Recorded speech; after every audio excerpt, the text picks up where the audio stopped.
মমতা বন্দ্যোপাধ্যায় যেদিন থেকে রাজ্যের 25,000-এরও বেশি মানুষ চাকরি হারিয়েছেন, যাদের মধ্যে অনেকেই যোগ্য শিক্ষক আছেন বলেই যোগ্যদের নিজেদের যোগ্য বলে দাবি করা এক শ্রেণীর এক অংশের শিক্ষকদের দাবি, এবং অবশ্যই অযোগ্য বা ঘুষ দিয়ে চাকরি পাওয়ারাও আছেন, তার কারণ তার অনেকটাই প্রমাণিত, অন্তত আদালতের কাছে তা নিয়ে কোনো প্রশ্ন নেই। কিন্তু নির্দিষ্ট করে এই ঘুষ দিয়ে চাকরি প্রার্থীদের সংখ্যাটা জানতে পারা গেলেও ঠিক কতজন ঘুষ না দিয়ে একেবারে সাদা পথে চাকরি পেয়েছেন সেটা জানা যায়নি, একটাই কারণে রাজ্য সরকার আর এসএসসি খাতাগুলো নষ্ট করে দিয়েছে। তা আজকের বিতর্ক ঠিক এই প্রসঙ্গ থেকে শুরু। কিন্তু তার আগে এই মুহূর্তে রাজ্যের বিরোধী দলনেতা শুভেন্দু অধিকারী একটি নির্বাচনী সভায় ঘাটালে তাদের প্রার্থী অর্থাৎ বিজেপি প্রার্থী হিরণের সমর্থনে তার বক্তব্য পেশ করছেন আর বলছেন ওই শিক্ষা দুর্নীতি নিয়ে। চোখ রাখবো সরাসরি শুভেন্দু অধিকারীর বক্তব্য।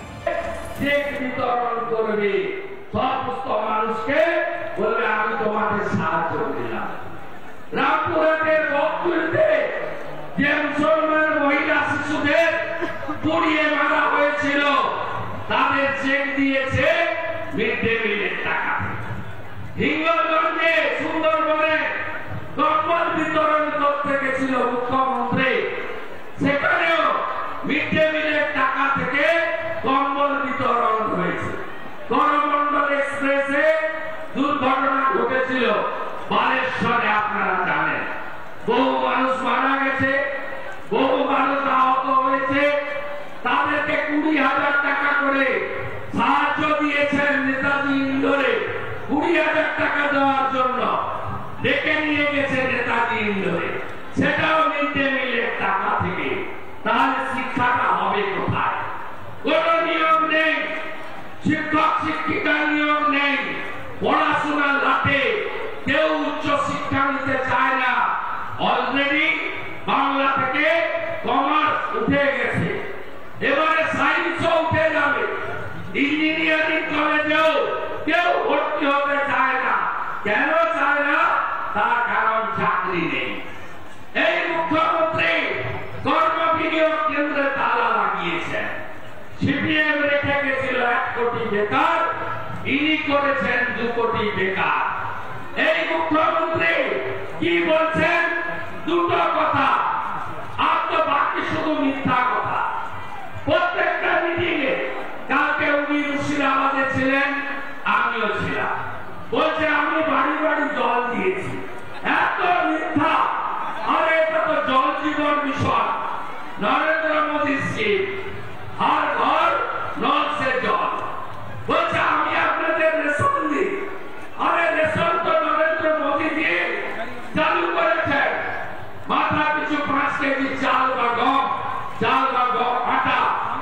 আজকে 7 কোটি লোক পশ্চিমবঙ্গে পায়, দেশে 82 কোটি লোক পায়। আর কি বলছে? মুসলমানদের ভয় দেখাচ্ছে, কারণ মুসলিমদের শিক্ষা, স্বাস্থ্য, কর্মসংস্থান এটা উনি দিতে পারেননি। শুধু মুসলিম কেন, কাউকেই দিতে পারেননি। তাই বলছে এনআরসি হবে, আপনাদের বিজেপি এলে তাড়িয়ে দেবে। 18টা রাজ্যে বিজেপি সরকার আছে, একটা মুসলমানের নাম বলতে পারবেন যাকে তাড়িয়ে দেওয়া হয়েছে? হ্যাঁ, বিজেপি গুন্ডাদের দমন করে, তার জাত ধর্ম দেখে না। বিজেপি গুন্ডা এবং দাঙ্গাবাজদের বিরুদ্ধে ভারতীয় জনতা পার্টি লড়ে, এ লড়াই চালু থাকবে। গুন্ডা মুক্ত পশ্চিমবঙ্গ আমাদের লক্ষ্য। শাহজাহানের মতো আরো যারা আছে তাদের বিরুদ্ধে আমাদের লড়াই, মায়েদের ইজ্জত সংগ্রাম রক্ষা করার লড়াই। আর কি বলছে? বলছে লক্ষ্মীর ভান্ডার বন্ধ হয়ে যাবে। আরে এটা তো বিজেপি স্কিম। আসামে দেয় 2,500 টাকা করে, মধ্যপ্রদেশে দেয় আগে 1,500, এখন 3,000 দেয় বিজেপি সরকার। আর ভারতীয় জনতা পার্টি আপনাদেরকে কথা দিয়েছে, রাজ্য সরকার হলে 3,000 টাকা করে আমরা আপনাদেরকে দেব। আমরা কথা দিয়েছি প্রতি বছর এসএসটি হবে। এই মুখ্যমন্ত্রী পশ্চিমবঙ্গকে জলাঞ্জলি দিতে চান। অনেক অত্যাচার আপনারা সহ্য করেছেন।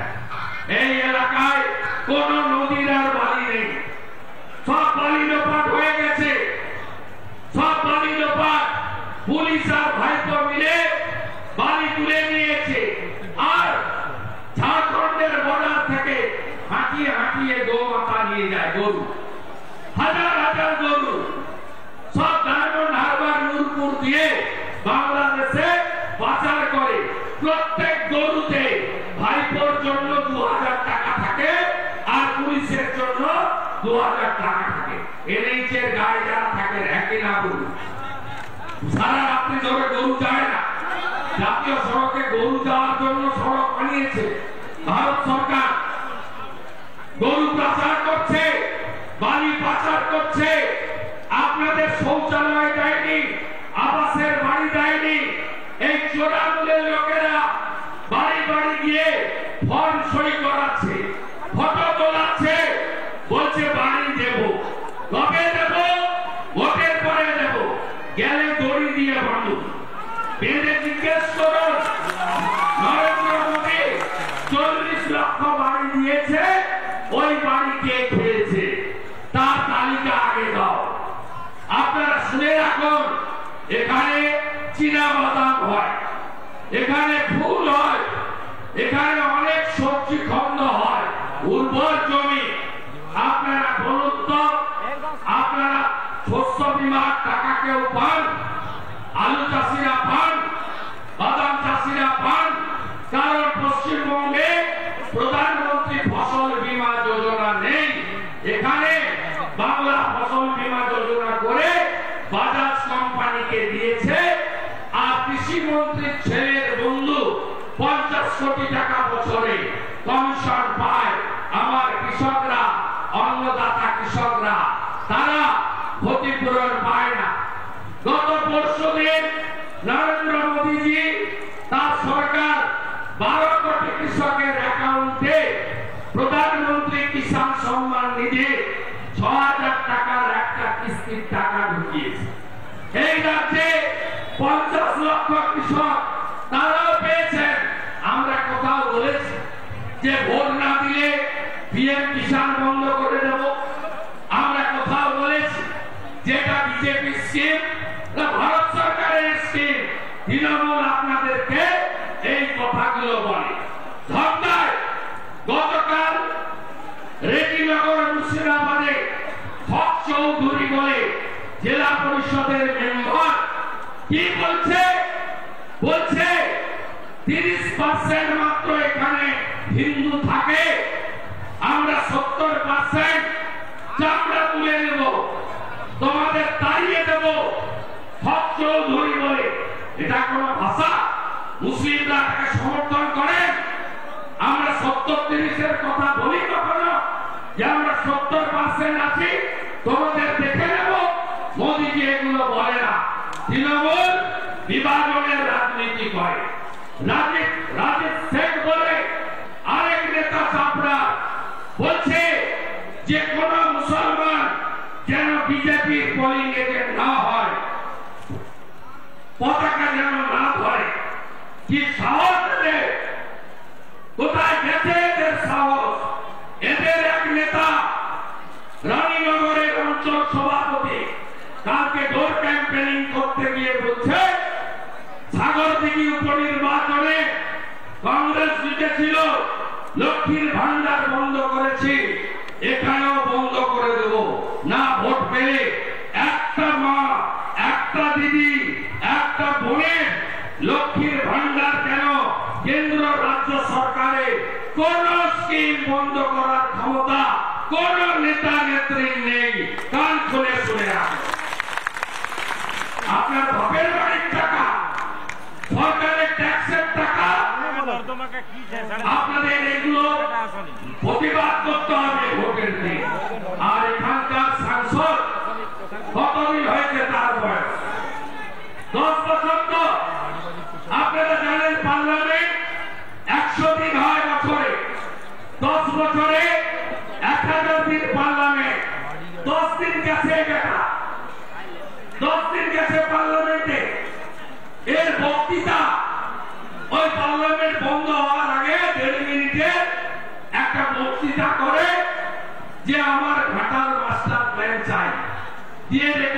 ছেড়ে দেয়। দ্বিতীয় কথা, 10 বছরে কাজ করেনি এমপিএন এর যে 50 কোটি টাকা 2 বছর কোভিডে বন্ধ ছিল, 2 বছর বাদ যাবে, 40 কোটি টাকা, তার আগে 3 কোটি ছিল, আর একটু হয়তো কম হবে, 36-37 কোটি টাকা ইনি পেয়েছেন। আপনি শুনে রাখুন, 8% করে কমিশন পেয়েছে। শুভেন্দু অধিকারী ঘাটালে তাদের দলীয় প্রার্থী এই লোকসভা নির্বাচনে হিরণ তার সমর্থনে প্রচার করছিলেন এবং সেই প্রসঙ্গেই চাকরি এবং অন্যান্য এই মুহূর্তের ভোট প্রচারের রাজনৈতিক প্রচারের সবথেকে গুরুত্বপূর্ণ বিষয়গুলি নিয়ে তার বক্তব্য, তার প্রতিক্রিয়া তার ভাষণের মাধ্যমে পেশ করছিলেন। কিন্তু এর মাঝখানেই এলো চাকরির কথা, মাঝখানে এলো ভাতার কথা, আর এই চাকরি চুরির ফলে চাকরি হারা হওয়ার যন্ত্রণা যারা সবথেকে বেশি করে এই মুহূর্তে ভোগ করছিলেন, আজ তাদের কথা বলে শুরু করছিলাম। যে যন্ত্রণার সব দায় মমতা বন্দ্যোপাধ্যায়, কখনো আদালত, কখনো নির্দিষ্ট 1 বা 2 আইনজীবী, কখনো বা কোনো রাজনৈতিক দল বা কয়েকটি রাজনৈতিক দলের কাঁধে চাপাতে চাইছেন বা চাইছিলেন, তাকে শেষমেশ ব্যর্থ হয়ে গেল। আজ চাকরি হারারা, তাদের মধ্যে 4 জন যে অনশন শুরু করলেন, তাদের বক্তব্য, তাদের কথা, তাদের নিশানাত অন্তত তাই বলছে। আসবো আজকের বিতর্কে, তার আগে আজকের বিশেষ প্রতিবেদন। বাংলা দেখেছে চাকরি চেয়ে পথে প্রতিবাদ, বাংলা দেখেছে চাকরি হারিয়ে পথে প্রতিবাদ, আর দেখেছে জনদরবারে পাহাড় প্রমাণ চুরিকে 1-2 ভুল বলে গুরুত্বহীন করার চেষ্টা।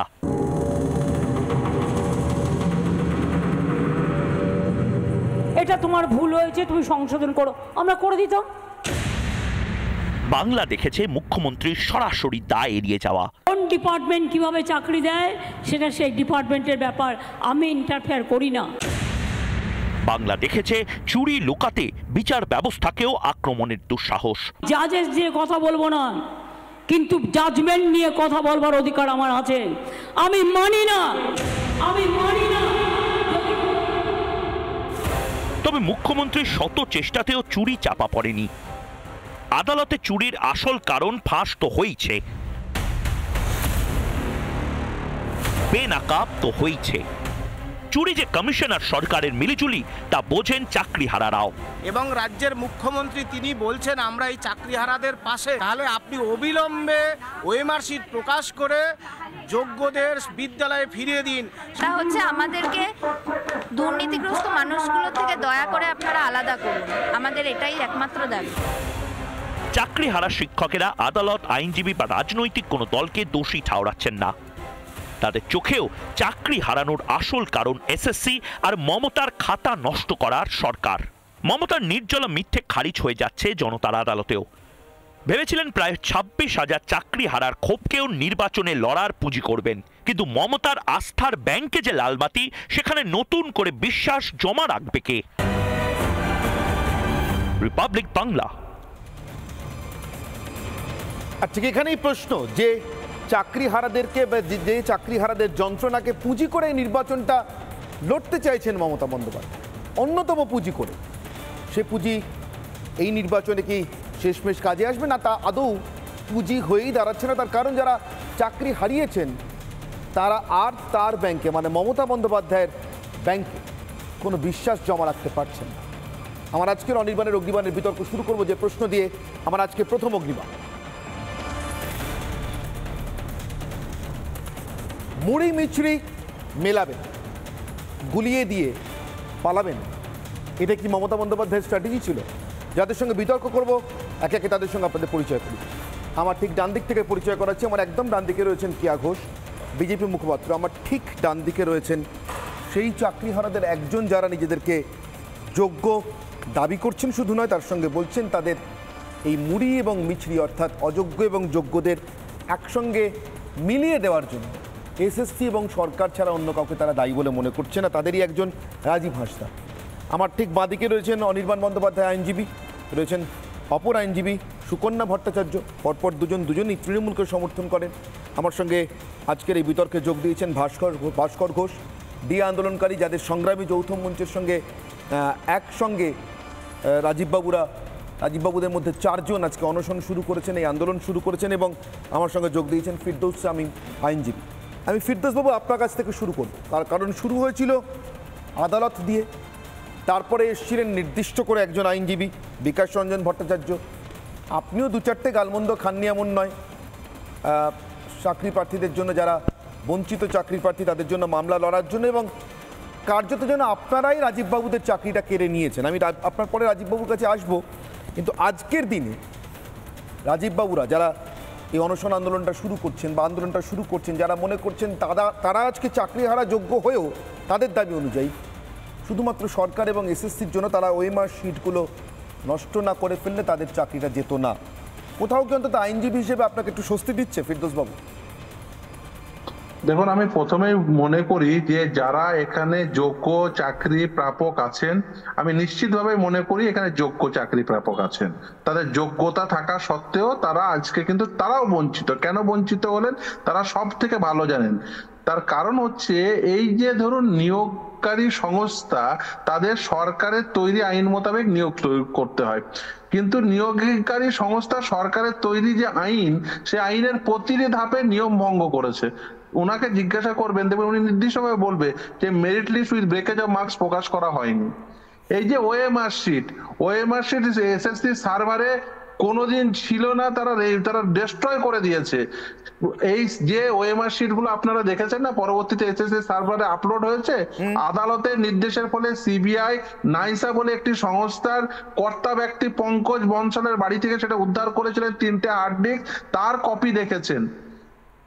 আদালত বারবার এসএসসি বোর্ড এবং সরকারকে বলেছিলেন যে তোমরা কে যোগ্য কে অযোগ্য সেটার নির্দিষ্ট তালিকা দাও, এবং তারা একটা তালিকাও দিয়েছিলেন, এবং সেই তালিকা যে সম্পূর্ণ ভুল সেটা কিন্তু এসএসসি চেয়ারম্যান নিজে এই যখন সাংবাদিক সম্মেলন করেছিলেন না, এই যে জাজমেন্টের পরে, তাকে আপনারাই প্রশ্ন করেছিলেন যে আপনি যে বলছেন যে 5000 জন অযোগ্য, এর বাইরে আর যে অযোগ্য নেই এটা কি হলফ করে বলতে পারবেন? তিনি বলেছিলেন না, বলতে পারবো না। নিশ্চিতভাবে মনে আছে, এই যে ধরুন স্টেট এর আগের দিন সুপ্রিম কোর্টে গিয়ে এই যে যোগ্য চাকরি প্রাপকদের হয়ে একটি শব্দ খরচ করেছে। তাদের মূল উদ্যোগ কি ছিল? মূল উদ্যোগ ছিল যে মন্ত্রিসভার মন্ত্রীদের তাদের বাঁচাতে হবে, তার কারণ তারা সুপারনিউমেরিক পোস্ট ক্রিয়েশনের সঙ্গে যুক্ত ছিলেন, যে কোনো সময় তারা জেলে চলে যেতে পারেন এবং নির্বাচন পর্বে জেলে গেলে ক্ষতি হবে। আসলে তাদের লক্ষ্য, রাজ্য সরকারের লক্ষ্য নির্বাচন এবং মন্ত্রিসভার জেল যাত্রা আটকানো। তারা কে যোগ্য কে অযোগ্য একদমই তারা সেই নিয়ে একেবারে বিচলিত রয়েছে। দ্বিতীয় কথা বলি যে একটা কথা বলে শেষ করবো, অনিল বাবু, একটা কথা বলে শেষ করবো। আমি আপনাদের এই চ্যানেলে মমতা বন্দ্যোপাধ্যায়কে চ্যালেঞ্জ করেছি যে মমতা বন্দ্যোপাধ্যায় নবান্নের 14 তলা থেকে তুমি লম্বা করে লিস্ট টাঙিয়ে দাও, বলে দাও এরা যোগ্য এবং এরা অযোগ্য। মমতা বন্দ্যোপাধ্যায় এই কাজটি যদি সঠিকভাবে করে দেন, তাহলে সেটা কিন্তু এই যে যোগ্য চাকরি প্রাপক যারা এতদিন ধরে বঞ্চিত হচ্ছেন, যারা বঞ্চিত বলে মনে করছেন, তাহলেই তারা সুরাহা পাবেন। কিন্তু দুর্ভাগ্য কি জানেন, যে এই মমতা বন্দ্যোপাধ্যায়রা, এসএসসি বোর্ড, এরা কে যোগ্য কে অযোগ্য এটা সঠিকভাবে নির্বাচন করতে পারছেন না। এই যে নির্বাচন না চাইছেন না, আমি রাজীববাবুর কাছে আসবো। রাজীববাবু, এই যে মুড়ি মিছরি মিলিয়ে গেল করার জন্য, এই যে মুড়ি মিছরি মিলিয়ে গেল, আসবো ফিরদৌসবাবু আসবো, এই যে মুড়ি মিছরি মিলিয়ে গেল, আপনারা কে মুড়ি কে মিছরি এখন বোঝা যাচ্ছে, টের পাওয়া যাচ্ছে না, টের পাওয়ানোর কোনো উপায় রাখা হয়নি। আমি আপনার কাছে জিজ্ঞাসা করছি, আপনি জন্য কাকে দায়ী মনে করেন? আদালত, বিকাশ রঞ্জন ভট্টাচার্য, ফিরদৌস শামীম, সিপিএম, বিজেপি, কংগ্রেস, কাকে? আমি এই জন্য দায়ী করছি রাজ্য সরকারকে এবং এসএসসিকে। রাজ্য সরকার এবং এসএসসি, আমি আপনাকে 5টা অপশন দিলাম, আপনি নাথিং ফ্রম অ্যাবভ বেছে নিলেন। আমি রাজ্য সরকারকে দায়ী করছি, কেন কি এসএসসি মানেই রাজ্য সরকার। এই মুহূর্তে এসএসসি মানেই রাজ্য সরকার। এসএসসি যদি চাইতো সঠিক পদ্ধতিতে নিয়োগ করতো এবং সঠিক পদ্ধতিতে আমাদের ওএমআর শিট আপলোড করতো, এবং এই যে স্ক্যাম হয়েছে, সরকার যদি চাইতো আমাদেরকে বাঁচানোর জন্য, সরকার কিন্তু আমাদের অনেক আগে বাঁচাতে পারতো। নিজেকে বাঁচানোর জন্য সরকার আমাদেরকে পাঠার বলি করতে হয়েছে। আমি নিজে যোগ্য হিসেবে আমি দাবি করছি আমি নিজে যোগ্য, এবং আমার কাছে সেই প্রমাণ আছে। কিন্তু আরও যারা যোগ্য আছে এবং যারা অযোগ্য আছে এটা সরকারকে কিংবা এসএসসিকে প্রমাণ করতে হবে, এছাড়া আমাদের কাছে আর কোনো উপায় নেই। সরকার বা এসএসসি এই প্রমাণটা নিজেদের কাছে রাখলো না কেন বলে আপনার মনে হয়? আমি রাজনৈতিক উত্তর চাইছি না, অ্যাডমিনিস্ট্রেটিভ প্রশাসনিকভাবে আপনাদের কেন মনে হয়? অবশ্যই আছে। সরকার ব্যক্তিগতভাবে হোক বা যে কারণেও হোক কিংবা রাজনীতিগতভাবে হোক উনি চাইছেন না যে নিজে ফেঁসে যাক। সরকার সবসময় চাইছে নিজেকে আড়াল করতে, এটা আমরা বারবার বলে আসছি। কেন কি, যেহেতু এসএসসি বলছে যে আমার কাছে এই মুহূর্তে যোগ্য অযোগ্য বাছা, এই মুহূর্তে তার কাছে মনে হচ্ছে না যে যোগ্য অযোগ্য বাঁচতে পারবে। কিন্তু আমার মনে হচ্ছে দেখুন কোনো ডিজিটালি কিংবা অনলাইনে কোনো কিছু আপলোড করেন সেটা কিন্তু সেকেন্ডারি ডাটা থাকে, সেখানে কোথায় থাকতে পারে? আপনার ক্লাউড স্টোরে থাকতে পারে। তাহলে এখন প্রশ্ন হচ্ছে আমাদের ওএমআর শিট কী করে আপলোড করা হলো? আমার কাছে আমার ওএমআর শিট আছে, আমি যাচাই করে দেখেছি এটা আমার, তাহলে অন্যের ওএমআর শিট কেন আপলোড করতে পারবে না? ক্লাউড স্টোর থেকে সেকেন্ডারি ডাটা কালেক্ট করে অবশ্যই করা যাবে। আর একটা কথা হচ্ছে সরকার ইচ্ছা করে করছে না, একদম ইচ্ছা করে করছে না। আর একটা কথা হচ্ছে যখন সিবিআই তদন্ত চলছিল, এখনও সিবিআই তদন্ত চলছে, তখন একজন আরটিআই করেছিল, উনি বলেছিলেন যে আমি চাকরি থেকে বঞ্চিত, উনি আরটিআই করেছিলেন একজন ক্যান্ডিডেট। তখন সিবিআই ইনভেস্টিগেশন করে এসএসসিকে বলেছিল আপনাকে ওনার ওএমআর শিট দিতে হবে, তখন ওনাকে ওএমআর শিট দেওয়া হয়েছিল। তাহলে কি করে ওএমআর শিট দেওয়া হয়েছিল? নিশ্চয়ই এসএসসির কাছে ওএমআর শিট আছে, এটা একটা বড় প্রশ্ন। নিশ্চয়ই ওএমআর শিট আছে এসএসসির কাছে। আমি যথাক্রমে সুকন্যা এবং অনির্বাণের কাছে আসবো। প্রথমে সুকন্যা আপনার কাছে, যে কথাটা আজকে এরা বলছেন, আমার স্পষ্ট প্রশ্ন আপনাদের কাছে, আমি আইনি প্রশ্ন করতে চাইছি না, তার কারণ বিষয়টাকে আইনি জায়গায় তার আটকে রাখা হয়নি। ওরা বিশ্বাস করছেন, ওরা মনে করছেন ওদের যোগ্যতার প্রমাণ আছে, সরকারের কাছেই আছে, সরকার দিচ্ছে না।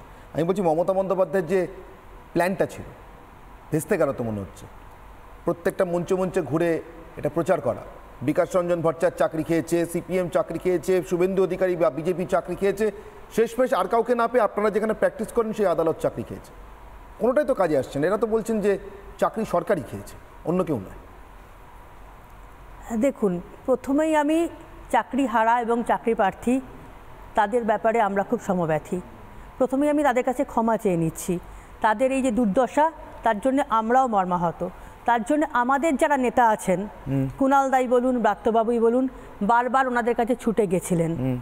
কিন্তু সমস্যা এখানে একটা ছিল, ওনাদের বারবার বলা হয়েছিল যে আমরা ব্যাপারটা দেখছি, কিভাবে তোমাদের যোগ্যতা প্রমাণ করে তোমরা চাকরি পাও, কিভাবে যেটা ভুল হয়েছে, যেটা সঠিক হয়নি তাদের বাদ দিয়ে দেওয়া হোক। সেটা আমাদের নেত্রী মমতা ব্যানার্জি বারবার বলেছেন, প্রত্যেকটা নেতাও বলেছেন। তার জন্য কারা ভেতরে আছে কারা বাইরে আছে সে নিয়ে আমি এখানে কোনো প্রশ্ন তুলছি না, সেটা সবাই দেখতে পাচ্ছে। সেই জন্য প্রত্যেকের শাস্তি আমরাও চাইছি, কিন্তু তার সঙ্গে আমাদের সরকার, আমাদের নেত্রী মমতা ব্যানার্জি এটাও চাইছেন যারা যোগ্য তাদের যাতে চাকরি হয়, যারা চাকরি হারিয়েছেন। কিভাবে? এই যে সুপ্রিম কোর্টে বলছি বলতে না দিলে কি তাহলে আমাকে উঠে চলে যেতে হয়? বলতে দিন। যারা চাকরি হারিয়েছেন তাদের প্রতি তাদের যাতে সুবিচার তারা পান, যেভাবেই হোক তাদের চাকরি যাতে বাঁচে, তাদের যাতে সংসারটা বাঁচে, এটা আমাদের নেত্রীর কিন্তু কোনো জায়গায় মঞ্চে মঞ্চে যে ঘুরে আপনি কথাটা বললেন যে রাজনৈতিক একটা অভিসন্ধি আছে, তা কিন্তু নয়। উনি প্রত্যেকটা চাকরি প্রার্থী এবং প্রত্যেকটা পরিবারের প্রতি সমব্যথী।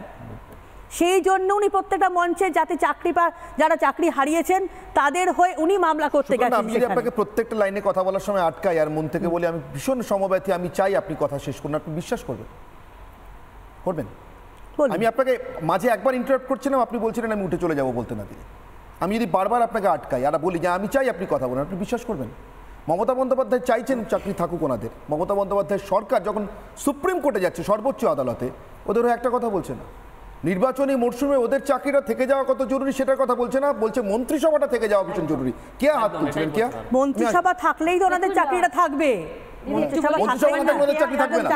মন্ত্রিসভা দেখুন এখন ভোটের এই মুহূর্তে এতজনের চাকরি গেছে। আপনারা যে টপিকসটা মেলাবেন, গুলিয়ে দিয়ে পালাবেন না। আমাদের নেত্রী বা আমাদের নেত্রী মমতা ব্যানার্জি বা অভিষেক বন্দ্যোপাধ্যায় যার কথাই বলুন, কেউ পালাবার জন্য এখানে আসেনি। প্রত্যেকটা ছেলেমেয়ের পাশে দাঁড়িয়ে তাদের এই সমস্যার সমাধান করতে তারা এসছে। যেভাবেই হোক তাদের জন্য সরকার গেছে, তাদের জন্য নিজের দায়িত্ব অস্বীকার করে মঞ্চে মঞ্চে ভাষণ দিয়ে বেড়ানো এবং নিজে ছাড়া বাকি সবাইকে দায়ী করাটা পালানো কিনা? কে? অন্য কিছু কিনা? না, সে তো অবশ্যই, এটা নিয়ে কোনো সন্দেহ নেই। দেখুন, ওর মনে পড়ে যাচ্ছে একটা 4টে লাইন বলতে চাই। চুরির আমি চুরির তুমি চুরি দিয়ে যায় চেনা, চুরির দায় অন্যর ঘাড়ে চাপিয়ে এবার আর পার পাওয়া যাবে না। এটা মমতা বন্দ্যোপাধ্যায়কে বললাম। চুরি করেছে আপনার ক্যাবিনেট, চুরি করেছে আপনার মন্ত্রীরা, আর আপনি তার ঘাড়ে দোষ চাপিয়ে এই রাজীবদের মতো যারা নির্দোষ, যারা যোগ্য চাকরি প্রার্থী, তাদেরকে আজকে আপনি চাকরি হারা করেছেন। এর দায় আপনাদের। সুকন্যা বলছিলেন সমব্যথী মমতা বন্দ্যোপাধ্যায়, তার নাকি সমব্যথী হওয়ার কারণেই যেই 26,000 25,000 যারা অযোগ্য চাকরি প্রার্থী, আমি ধরে নিচ্ছি 20,000, তাদের জন্য সমব্যথী, তার কারণেই তিনি চাইছেন তাদের চাকরি থাক। আর রাস্তায় যারা বসে আছে 1100 দিন ধরে অনির্বাণ, তাদের জন্য সমবেদনা নেই, তাদের জন্য সুকন্যাদের সমব্যথী কোথায় যায়? উড়ে চলে যায়। দাঁড়ান বলি আমি, আমার বলার মাঝখানে বলবেন না। আর উনি কুণাল ঘোষের কথা বলেন, দেখুন কুণাল ঘোষের নামটা নিয়ে আমি বলতে চাইনি, উনি যখন নিয়ে এলেন তাহলে ওনার এটাও জানা উচিত সুকন্যার যে কুণাল ঘোষ আজকের দিনে দাঁড়িয়ে কি বলেছেন, যে তৃণমূল সরকার, তৃণমূল দল ভালো করে জানতো, বিলক্ষণ জানতো যে এখানে এসএসসি বা প্রাইমারি অর্থাৎ চাকরি নিয়ে কি ভয়ঙ্কর একটা দুর্নীতি হয়েছে, চাকরি বেচা হয়েছে। পরিশেষে অনেকে বক্তা রয়েছেন, আমি দুটো কথা বলতে চাই, দুটো নাম বলতে চাই। বিজয় হালদার, বাবার নাম হচ্ছে জয়দেব হালদার, তৃণমূলের এমএলএ। আরেকজন হচ্ছে উষারানী মণ্ডলের মেয়ে বিনীতা মণ্ডল, এরা দুজনই তৃণমূলের এমএলএ সন্তান, এদের দুজনের চাকরি গেছে। আমি সুকন্যা মণ্ডল, তিনি এখন তিহারে আছে, তাকে ধরলামই না। অঙ্কিতা অধিকারী চাকরি ইতিমধ্যে নট হয়ে গেছে, ধরলাম না। এগুলো জলজান্ত উদাহরণ। ওই আপনি যদি 20,000 25,000 লিস্টটা খুব ভালো করে দেখেন না, প্রচুর কাউন্সিলর, দায়িত্ব নিয়ে বলছি, তৃণমূলের কাউন্সিলর, তৃণমূলের প্রথম সারির নেতা, এরকম আরও পাবেন, তাদের ছেলে মেয়ে বা নিজেরা চাকরি পেয়েছে। আর একটা কথা, এই যেটা আপনি বললেন, এই পয়েন্ট নাম্বার 8 যেখানে মাননীয় সুপ্রিম কোর্ট এই সোমবার পর্যন্ত স্টে দিয়েছে, ওই একটা পয়েন্টের জন্যই তাদের সব ব্যথা। সমব্যথী শুধুমাত্র চোরগুলোকে বাঁচাতে। আমরা দেখেছি সেই লাইভ স্ট্রিমিং অনির্বাণ, জাস্টিস চন্দ্রচূড়ার ওখানে বলছেন তৃণমূলের যিনি কাউন্সিল, যে আপনি এটা এখন করবেন না, করলে পুরো তৃণমূল ভোটের আগে জেলে চলে যাবে। তার মানে তৃণমূল কি বিলক্ষণ জানতো না? এখন জনসভায় গিয়ে তার ঘাড়ে দোষ চাপিয়ে কাঁদুনি গাইলে হবে না। আমি আমি আমি অনির্বাণের কাছে আসবো। অনির্বাণ, আমি যেটা বলে শুরু করেছিলাম, মুড়ি মিছরি মিলিয়ে দেবেন, গুলিয়ে দেবেন, পালিয়ে যাবেন। কিন্তু প্ল্যানটা বোধহয় ফেল করে গেল রাজীববাবুদের জন্য। রাজীববাবুর 4 জন সহ আন্দোলনকারীর জন্য অনশনে বসে পড়েছেন তারা, আর বলছেন অন্য কেউ না, এসএসসি আর মমতা বন্দ্যোপাধ্যায় সরকার দায়ী, আর কেউ না। 4 জন অনশনে বসেছেন, সেটা আপনি দেখাচ্ছেন। অন্তত 40 জনের বেশি যাকে ঘিরে ধরে বিক্ষোভ দেখাচ্ছেন, সেটা দেখিয়েছেন কিনা আমি জানি না। তাদের কোনো প্রতিনিধিকে আনতে পারতেন, তারা দেখতেন। বিক্ষোভ দেখেছিলাম তো, তারপরে তো সেই জন্য তো বুঝতে পারলাম না যে বিকাশ ভট্টাচার্য খেলেন, আমি দেখুন সিপিএম খেলো, বিজেপি। না, আমি নাম করে বলছি, আমি নাম করে বলছি, কারণ আপনি জানেন উত্তরটা কি, ওই জন্য আপনি বলে। আমি নাম করে বলছি তো কাকে ধরে বিক্ষোভ দেখিয়েছি। ন্যাচারালি আপনাকে বলতে হবে, কারণ ওটা উত্তরটা ওটাই। না না, ওটা উত্তর নয় তো। অনির্বাণ, আমি আসছি বড় অনির্বাণ, আপনিও পালিয়ে যাওয়ার চেষ্টা করছেন প্লিজ। যেখানে বলেন সেখানে থাকুন। সবাই পালিয়ে যাচ্ছে বিজেপি। না না, ওসব পুরনো হয়ে গেছে। জিজ্ঞাসা করছি, ওরা তো বিজেপি কথা বললেন। একবার জিজ্ঞাসা করুন রাজীববাবু, রাজীববাবু আপনার চাকরি কে খেয়েছে? বিজেপি? না, একদম না। শুভেন্দু অধিকারী? একদম না। বিকাশ ভট্টাচার্য? একদম না। সিপিএম? না। আচ্ছা, মহামান্য আদালত? না। অনির্বাণ, সরকার খেয়েছে আমার চাকরি। ঠিক আছে, এবার উনি যেমন উত্তর দিচ্ছেন, আপনি আমাকে একটা অপরচুনিটি দিন, আমি একজনকে আনছি, আপনি যেগুলো নাম বললেন ওগুলোতে হ্যাঁ বলুন। কাদের আনবেন? এই চাকরি হারা, কাদের আনবেন? যোগ্য চাকরি হারা, যোগ্য চাকরি হারা। বলছি কাদের? যাদের সঙ্গে গোপনে ক্যামেরা মিটিং হচ্ছিল, যাদের সঙ্গে গোপনে ক্যামেরা মিটিং হচ্ছে কিনা আমি বলবো। ওদের সঙ্গে তো হয়নি। আপনি করে জানলেন? উনি তো বলছেন না। উনি তো বলবেন, সরকারকে দায়ী করছেন। যে গোপনে করবে সে বলবে না, না সে কি বলবে? আরে আরে আরে আরে ওনার যদি গোপনে মিটিং আমি বলবো, আমি গোপনে বাবু ওই গোপনটা আপনিও জানেন। কোনটা? আরে বেছে বেছে কয়জন নিয়ে গেল, এটাও তো বেছে বেছে। আরে বেছে বেছে নিয়ে যাওয়া কারা লজিক, এটা বেছে বেছে। কারা বেছে বেছে? ওনাদের কথা বলছি। তাহলে মমতা বন্দ্যোপাধ্যায়ের কথা বলছেন। আপনি যদি তাহলে মমতা কার কথা বলছেন? আমরাও বেছে বেছে। মমতা কার জন্য কাঁদছেন? আমি বলতে এন্টায়ার 26,000-এর জন্য কেউ কাঁদছে না, 26,000-এর জন্য মামলা চলছে। কে কাঁদছে? মমতা কাঁদছেন? মানে মমতা কাঁদছেন না, কান্নাকাটির বিষয় নয় তো আমাকে বলতে। তাহলে মঞ্চে মঞ্চে কি করছেন? বলতে দিন না। মঞ্চে মঞ্চে রাজনৈতিক ব্যক্তি তো রাজনৈতিক মঞ্চে যাচ্ছেন, আপনারা রাজনীতি করছেন, বুঝতে পেরেছি। তার মানে রাজনীতি করছেন। এবার আপনি ব্যক্তি তো রাজনীতি করেন। আরে ঠিক আছে, আমার কিছু বলার নেই। এবার আপনি বাকিটা বলুন, এবার আপনি বাকিটা বলতে দিন। প্যারাগ্রাফ 21, যে জাজমেন্ট নিয়ে তো কথা হচ্ছে হাইকোর্টে, প্যারাগ্রাফ 21-এ নাম করে বলা হচ্ছে মিস্টার ভট্টাচার্য অর্থাৎ বিকাশ বাবু তিনি পরিষ্কার বলছেন কোর্টের কাছে গোটা প্যানেলটা বাতিল করে দিন, একদম অন রেকর্ড অন প্রিন্ট কথাটা রয়েছে। এটা লিগ্যাল আসপেক্টে বলছি, এবার পলিটিক্যাল আসপেক্টে যদি আসতে চাই তাহলে অনেকটাই ঘেটে যাবে, সে কারণে সেখানে যাবো কিনা পারমিশন নিতে চাইছি। এখানে রাজনৈতিক বিষয়টা হলো এইটা যে 26,000 যে চাকরি গেছে, সেই চাকরি যাওয়ার জন্য যারা কোটানকোট ওকালতি করেছেন রাজনৈতিকভাবে, আমি বলছি আদালতের মধ্যে নয়, তারা প্রথম যখন শুরু করেছিলেন তারা বলেছিলেন আমরা যাতে চাকরি বঞ্চিতরা পায় তার জন্য লড়ছি। অর্থাৎ অঙ্কিতা অধিকারী টেন্টেড, তার চাকরি গেছে, তার বদলে যিনি পেয়েছিলেন ববিতা সরকার সম্ভবত, তার হয়ে যারা লড়েছিলেন এবং অনেকের হয়ে তার চাকরিটাও চলে গেল। তার জায়গায় যিনি পেলেন অনামিকা রায়, তার হয়েও যারা লড়েছিল এখন তার চাকরি চলে যাওয়ার পর বেশ হয়েছে যারা বলছে ব্যক্তিগুলি একই। অর্থাৎ যারা রাজনৈতিক এবং আদালতের অলিন্দে প্রথমে বলেছিল চাকরি পাওয়ার জন্য লড়ছি, মানে চাকরি যারা বঞ্চিত তারা যাতে পান, তারা এখন চাকরি চলে যাওয়ার জন্য লড়েছেন, চলে যাওয়ার পর এখন বলছেন যাতে চাকরিটা চলে না যায় তার জন্য আমরা আবার লড়বো। অর্থাৎ বুঝতে পারছেন, একবার ডান দিকেও আছি বাম দিকেও আছি, সিপিএমও আছি বিজেপিতেও আছি। যারা লড়ছেন তাদের কথা জিজ্ঞাসা করছি, ফিরদৌস শামীমকে জিজ্ঞাসা করছি। ফিরদৌস শামী এই অভিযোগগুলো, ফিরদৌস শামী না, ফিরদৌস শামী জিজ্ঞাসা করছি, না ফিরদৌস শামীকে জিজ্ঞাসা করছি। এটা এক মিনিট, কে আসবে আগে? ফিরদৌস শামী। ফিরদৌস শামী, আপনি কি এই অভিযোগগুলো মানেন? আপনারা চাকরি পাওয়ার জন্য না খাওয়ার জন্য লড়েছেন? অনির্বাণ বলছেন, এখনো বলছেন। দেখুন, প্রথমেই বলি মমতা বন্দ্যোপাধ্যায় কি বলেছিলেন। মমতা বন্দ্যোপাধ্যায় বলেছিলেন একজনেরও চাকরি যাবে না, অর্থাৎ সাদা খাতার মাস্টারেরা স্কুলে থাকবে। এখন একটা প্যানেল মানে ধরেন 100 জনের প্যানেল, সেই 100 জনের প্যানেলে ধরুন 40 জন সাদা খাতার মাস্টার, সেই 40 জন সেই প্যানেলটা যদি না যায় তা সেই 40 জন সাদা খাতার মাস্টারকে রেখে দেওয়ার জন্য আর্গুমেন্ট করবে বিকাশ ভট্টাচার্য বা ফিরদৌস শামীম? এটাকে আশা করে? খুব স্বাভাবিকভাবে প্যানেলের ডেফিনেশনটা পাই রুল থেকে পড়তে হয়, সেখানে ডিফাইন করা আছে যে ওই প্যানেল চলে যাওয়ার সাবমিশন এটা করতে হবে, না হলে এই সাবমিশন করতে হবে যে মমতা বন্দ্যোপাধ্যায়ের মতো যে সাদা খাতার মাস্টারদের প্যানেলে রেখে দাও, তাহলে ভাই মামলা করতে যাওয়া। আমরা বলেছি যে ওই প্যানেল সরাও, সরিয়ে ওই সাদা খাতার মাস্টারদের সরাও, ওই প্যানেল এক্সপায়ার পরে হওয়ার পরে যারা চাকরি পেয়েছে তাদের বাতিল করো, যারা র্যাঙ্ক জাম্প করে চাকরি পেয়েছে তাদের বাতিল করো। অবভিয়াসলি প্যানেল যদি না অল্টার্ড হয়, প্যানেল যদি স্যাটিসফাইড না হয়, কখনোই নতুন প্যানেল তৈরি হয় না। এটাই সাধারণ আইনগত ভিত্তি। কি করবে অনির্বাণ? আপনারা তো কোনো পথ দেখাতে পারলেন না, আপনাদের মুখ্যমন্ত্রী খাতা রাখেন না কেন? ঠিক আছে, নষ্ট করে দেন, খাতা রাখার কাজ নয়।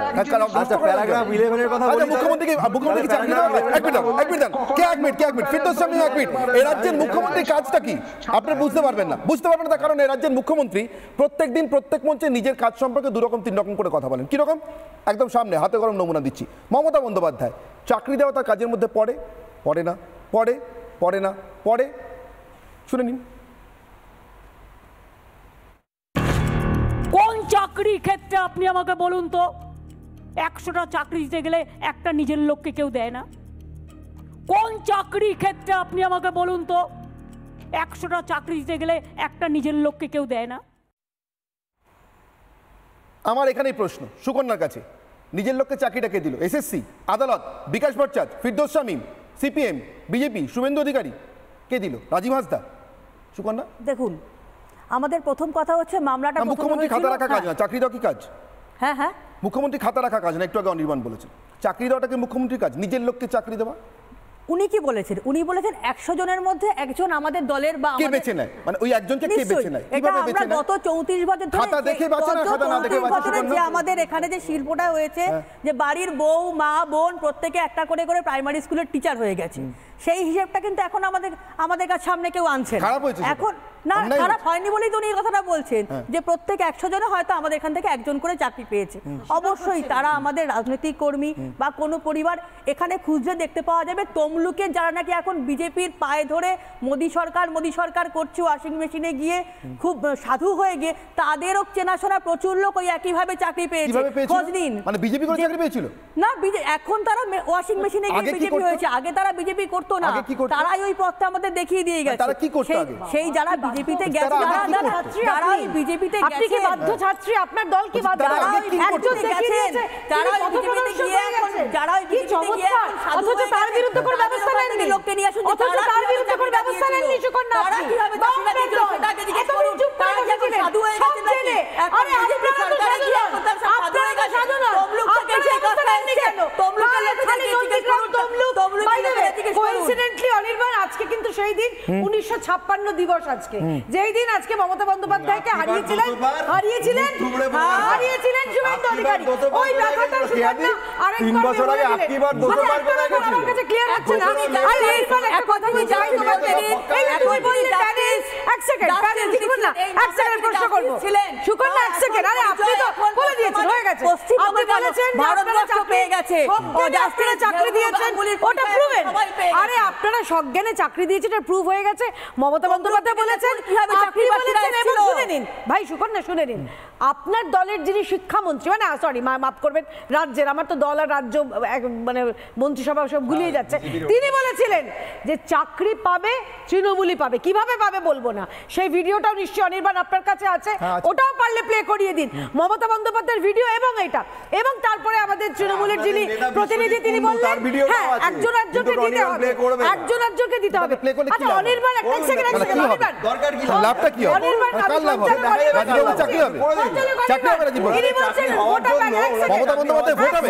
এক মিনিট মমতা বন্দ্যোপাধ্যায় একটা ভোট মারছে, অনশন করতে হবে, ভোট পারবে বাবুদের সাথে অনশন করলে ভোট পারবে, ভাস্কর বাবুদের সঙ্গে অনশন করলে পাবে, রাজ্য সরকার তো মাইনেটা দিচ্ছে। আমি আপনাকে বলছি, যখন এই রাজ্যের মাননীয় আদালত যখন চাইলেন যে আপনাদের কাছে যোগ্য যে চাকরি প্রার্থী সেই তালিকাটা দিন, দুবার না তিনবার, সেটা দেননি কেন? কেন দেননি?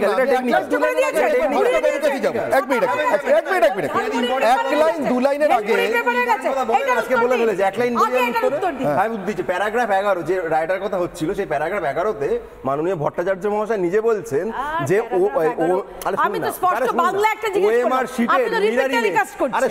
ওএমআর শিটের মিরর ইমেজ এসএসসির কাছে রয়েছে, এটা ভট্টাচার্য মহাশয় নিজে বলছেন। দিল না কেন? দাঁড়ান এইখানে এক মিনিট এসএসসির তরফ থেকে বলা হয়েছে আমরা বাছাই করে দিতে পারি, সময় দিন। সেখানে মিস্টার ভট্টাচার্য তো বলতে পারতেন যে দরকার আরে বলতে দিন না, দরকার শুনুন না, আরে বলতে দিন না। ভাস্কর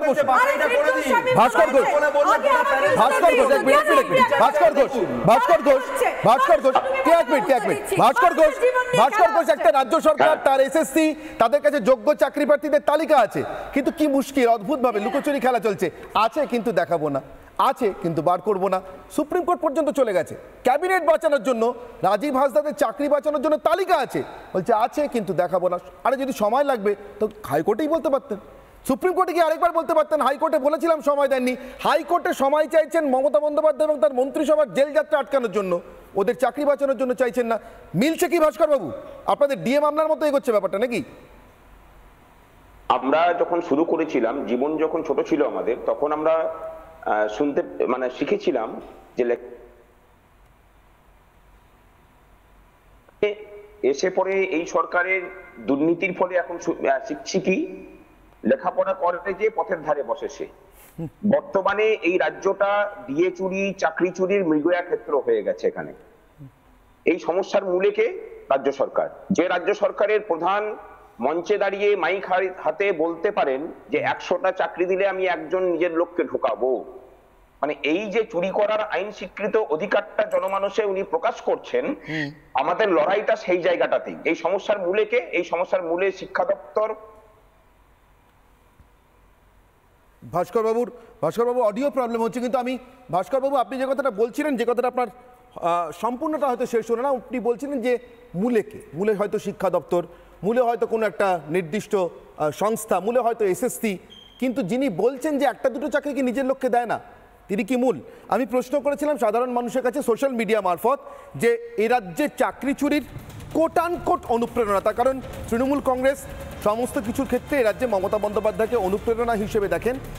সুলভ শৌচালয় উদ্বোধন হলেও আমরা জানতে পারি রাজ্যের মুখ্যমন্ত্রীর অনুপ্রেরণাতেই সেটা হয়েছে। ফলে এত বড় একটা ঘটনা ঘটে গেছে, যেখানে চাকরি হারাদের চাকরি বাঁচানোর মতো একটা উদ্যোগও প্রয়োজন, সেখানে এই চাকরি যাওয়ার কারণ, অর্থাৎ দু একজন চেনা পরিচিতকে চাকরি দেওয়াটা, এটাকে মুখ্যমন্ত্রী অনুপ্রেরণা হয়েছিল। ফেসবুকের রেজাল্ট, চাকরি চুরির আমি জিজ্ঞাসা করেছি কোট আনকোট অনুপ্রেরণা মমতা, হ্যাঁ বলছেন 93% মানুষ, না বলছেন 7% মানুষ। চোখ রাখবো এক্স স্যান্ডেলের পরিসংখ্যান, চাকরি চুরির কোট আনকোট অনুপ্রেরণা মমতা এক্স স্যান্ডেলে 88% মনে করছেন হ্যাঁ, এখানে নিশ্চয়ই ডেটায় কোনো ভুল রয়েছে। 88% হ্যাঁ মনে করলে 14% না হতে পারেন না, তাহলে এক্ষেত্রে 12% হবেন। আর যদি 14% না বলে থাকেন তাহলে এটা 86 হবে। অর্থাৎ এই ফিগার দুটো হয় 86 এবং 14 হবে, অথবা 12 এবং 88 হবে। আমি আমার এই ত্রুটির জন্য আপনাদের কাছে ক্ষমা প্রার্থী। চোখ রাখবো পরবর্তী পরিসংখ্যানে ইউটিউব। এখানে 37,000 মানুষ গত 2 ঘন্টায় 37,000 মানুষ রায় দিয়েছেন। চাকরি চুরির অনুপ্রেরণা, কোট অ্যান্ড অনুপ্রেরণা মমতা। জিজ্ঞাসা করা হয়েছিল, উত্তর এসছে 94% কাছ থেকে হ্যাঁ, 6% মানুষের কাছ থেকে না। অর্থাৎ এ রাজ্যের মানুষ সোশ্যাল মিডিয়ায় অন্তত যারা রায় দিচ্ছেন তারা মনে করছেন মমতা বন্দ্যোপাধ্যায় একা এবং একমাত্র যিনি এ রাজ্যে এই গোটা চাকরির দুর্নীতির অনুপ্রেরণা হিসেবে কাজ করেছেন, হয় প্রশাসনিক প্রধান হিসেবে অথবা তার রাজনৈতিক আদর্শগত ভিত্তি হিসেবে, যেখানে তিনি বলেন একটা দুটো নিজের লোককে চাকরি কে দেয় না, অথবা তার শিক্ষামন্ত্রী প্রকাশ্য সভায় দাঁড়িয়ে বলেন চাকরি হবে শুধু তৃণমূলেরই হবে। কীভাবে হবে সেটা বলবো না, সেটাই বোধহয় দেখা গিয়েছে এই 25,000-এর মধ্যে যে কাকড় মিশে আছে তাদের চাকরি হওয়ার মাধ্যমে, এই মুড়ি আর মিছরিকে মিশিয়ে দেওয়ার মাধ্যমে।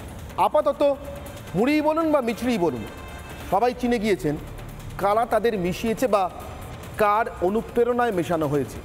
যারা মিশে গিয়েছেন তারা তো আলাদা হয়ে যাবে, কিন্তু এ রাজ্যের মানুষের থেকে তৃণমূল কংগ্রেসকে আলাদা হয়ে যাবে। উত্তর দেবে এবারে নির্বাচনের পর। অনির্বাণের অগ্নিবাণ এখানেই শেষ করছে।